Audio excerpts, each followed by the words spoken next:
오늘 말씀의 제목은 그리스도인의 사랑, 그리스도인의 사랑이라는 말씀의 제목으로 은혜 나누도록 하겠습니다.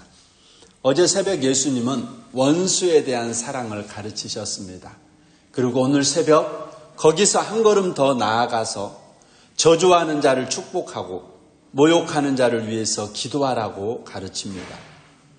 여기서 가르치는 사랑의 조건은 대상을 가리지 않고 베푸는 아가페 사랑을 가리킵니다. 바리새인과 서기관들이 가르치는 사랑은 이웃 사랑을 하는 것을 가르치지만 원수는 미워하라고 가르쳤다는 것입니다. 그래서 마태복음 5장 43절에 예수님께서 또 너희 내 이웃을 사랑하고 내 원수를 미워하라 하였다는 것을 너희가 들었으나, 다시 말해서 바리새인과 서기관들의 가르침은 이웃 사랑하는 것까지는 배웠지만 원수에 대해서는 미워하라고 가르치고 있다는 것입니다. 이러한 사랑, 이러한 윤리는 세리나 이방인들도 하는 생활의 윤리라는 것입니다. 마태복음 5장 46절, 47절에 보면 너희가 너희를 사랑하는 자를 사랑하면 무슨 상이 있으리요? 세리도 이같이 아니하였느냐? 또 너희가 너희 형제에게만 무난하면 남보다 더한 것이 무엇이 있느냐? 이방인들도 이같이 아니하느냐?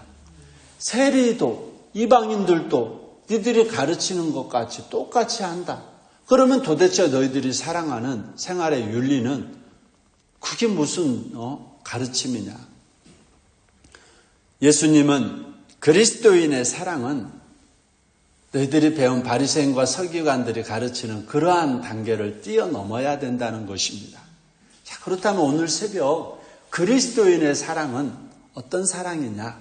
바로 누가복음 6장 28절의 말씀처럼 사랑할 수 없는 자를 사랑하는 것, 이것이 바로 그리스도인의 사랑이라는 것입니다. 여러분들을 핍박하는 자를 사랑한다, 저주하는 자를 사랑한다, 여러분들을 모욕하는 자를 사랑한다, 그것은 정말이지 힘든 것입니다. 여러분들을 저주하는 사람들은 여러분들이 멸망하고 파멸하기를 바라는 자들입니다. 여러분들을 모욕하는 자들의 모습은 여러분들을 멸시하고 여러분들에게 정말로 수치스러운 욕을 하는 자들입니다. 그런 자들을 향해서 우리가 그리스도인들이 사랑을 해야 된다? 이건 참 힘들고 어려운 것입니다. 그런데 조금만 생각을 바꿔보시기 바랍니다. 내가 멸시하기를 원하고 내가 저주받기를 원해도 하나님께서 허락하시지 않는다면 그들이 저주하고 그들이 모욕하는 것들이 나에게 이루어지지 않는다는 것입니다.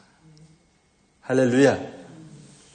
하나님이 나를 지키시면 원수가 저주하고 모욕하고 핍박하는 것은 나에게 임하지 않는다는 거죠. 하나님이 허락해야지만이 오늘 원수들이 저주하고 모욕하는 것이 내게 이루어지는 것이지, 하나님이 허락하지 않는다면 결코 길가에 피어있는 참 풀도 꺾이는 것이 하나님이 허락해야지만이 된다는 거죠. 공중에 나는 새가 한 아사리온에 팔리는 것도 하나님이 허락해야지만이 된다는 겁니다. 왜? 하나님과 우리는 아버지와 자녀 사이이기 때문에. 할렐루야. 자, 하나님 앞에서 나를 저주하는 자가 문제가 아니라는 것입니다. 결국은 나와 하나님 사이, 즉 언제나 내 자신의 문제라는 거죠. 할렐루야. 주위 환경과 상황이 문제가 아니라 언제든지 내 자신의 문제라는 거죠. 하나님은 오늘 여러분들 앞에 복과 화를 주었습니다. 저주와 생명을 주었습니다. 선택은 여러분의 몫이라는 거죠. 내가 하나님의 뜻대로 살아가는데 다른 사람이 나한테 저주하고 나한테 모욕하고 수치를 주고 아무리 그 사람이 뭐라고 해도 내가 바른 길을 걸어간다면 그것은 나하고 상관이 있다 없다? 상관이 없다는 것입니다. 그러므로 타인의 저주나 이런 모욕이 내게는 아무런 의미를 갖지 않기 때문에 내가 그들을 위해서 기도하라는 것입니다. 할렐루야. 다른 사람이 나한테 저주를 퍼붓고 욕을 해요. 그런데 그게 자꾸 나한테는 너무나 가슴이 아프고 힘들어. 그것은 그 사람이 나한테 욕을 해서 문제가 되는 게 아니라 나의 문제라는 거죠. 내가 남의 것을 물건을 훔쳐왔어.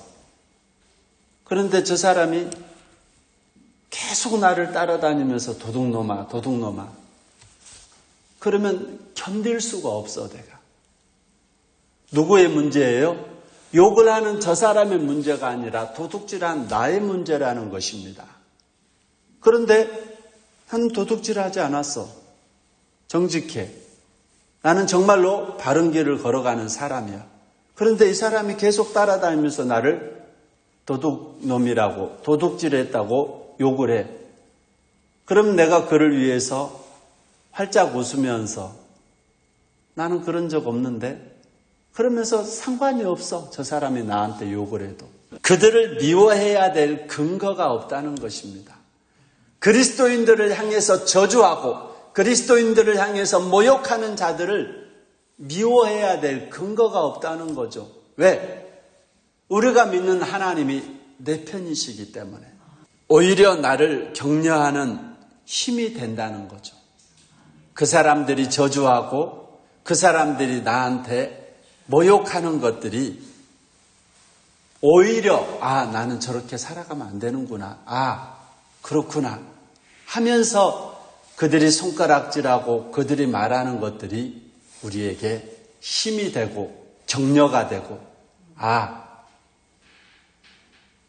그리스도인들에 대해서 자기들은 온갖 죄를 저지르면서 그리스도인들에 대해서는 굉장히 청렴하기를 강조하는 사람들. 그리스도인들은 세상 사람들이 볼 때 이런 사람이구나. 열심히 살아야 되겠다.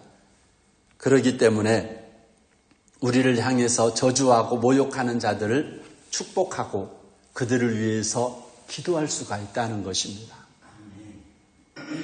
내가 힘들고 괴롭고 화가 나고 그러면 내 문제라는 거예요. 모든 그리스도인들은 하나님의 섭리를 믿는 사람들입니다. 모욕하고 핍박하는 자들을 통해서 나를 교훈하시는 하나님의 섭리를 발견해야 된다는 것입니다. 세상 사람들이 교회를 향해서 손가락질할 때 우리는 그들을 위해서 축복하고 기도하라는 것은 그들을 통해서 나를 교훈하시는 하나님의 섭리가 그 속에 숨겨 있기 때문입니다. 하나님이 그렇게 하라고 시킨 자들이기 때문에 그것을 감사함으로 받는다는 것입니다. 그들을 저주하지 않고 축복하고 기도할 힘이 생기더라는 것입니다. 여러분들이 잘 알고 있는 성군 다윗이 아들 압살롬에게 왕권을 빼앗기고 쫓겨갈 때 시므이라고 하는 베냐민 지파 사람이 다윗을 돌을 던지면서 저주를 하는 일이 있었습니다.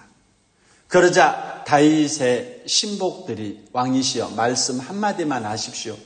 내가 쟤를 죽이고 오겠습니다. 그러자 다윗이 고백한 유명한 말, 야, 나를 죽이려고 하는데 저 시므이가 우리를 향해서 저주하고 욕하는 것은 당연한 거다. 자식도 나를 죽이려고 하는데 다른 지파 사람이 우리를 갖다가 욕하고 지금 우리의 모습을 봐라. 수치스럽게 도망을 가고 있지 않느냐. 하나님이 허락하셨기 때문에 우리가 이렇게 당하는 거다. 사랑하는 성도 여러분, 오늘 하나님의 섭리가 있다는 것입니다. 저주하는 자들이, 우리를 모욕하는 자들이 그렇게 하는 것은 하나님의 섭리가 있다는 것입니다. 회개하라고, 돌이키라고. 그래서 성군 다윗이 위대한 것이 바로 그거라는 것입니다.